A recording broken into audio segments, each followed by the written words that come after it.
Welcome, it's Nevada, and today we have for you the Rickenbacker 4003. This is a jet glow model, or the jet glow finish.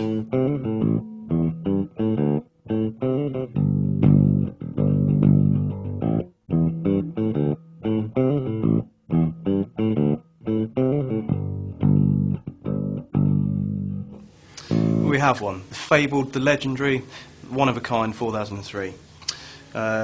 Up there with the best Fender Precisions, Fender Jazz basses, Rickenbacker 4003, probably one of the most identifiable basses we've seen in the last 50, 60 years, 70 years, since the bass was born probably.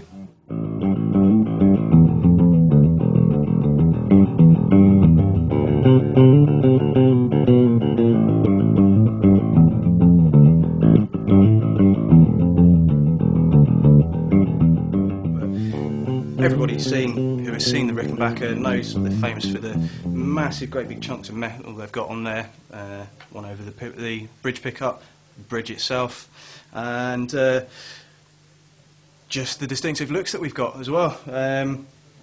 Modelled after, I believe, a cresting wave that we've got there, so nice smooth lines.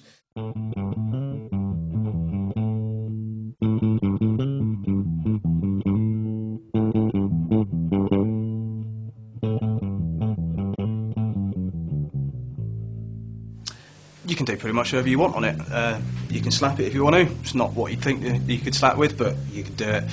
It's a pick bass, it's a finger bass, it's a whatever you want kind of bass. You've got loads of punchy, groundy mids in there, loads of smooth bottom end as well. Coupled with the fact that you've got a three-way selector switch. So we've got bridge pickup, which is nice and raunchy, really growly. We've got mid position, which is both pickups on. Tends to sound a bit more scooped, so that's where you can get your sort of more funkier sounds if you want. And then we've got the neck pickup as well, which is a really plummy kind of sound, close to precision, but I like to describe it as a sort of chocolatey kind of sound. It's really thick and really smooth as well, quite a dense kind of sound.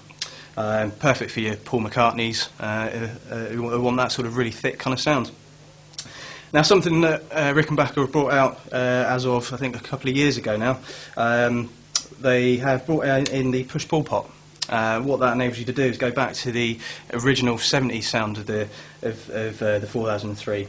What that does is it actually, I believe it puts back in a capacitor into the circuit, which thins the sound out, so it takes a lot of the bottom end out. So you get that traditional Rickenbacker sound as well. Pushed it back in and you've got a more modern sound. This is the sound that I'm used to from my Rick that I used to have. This is before they had this switch back in there. So it gives you a full, more modern kind of sound, gives you the lows as well. In the out position, you've got quite a few options you can use for it. As you can see on the bottom, we have two jacks. So we've got a mono jack, which is both pickups wide to the mono jack, and we've also got a stereo jack as well, which is for the the neck pickup.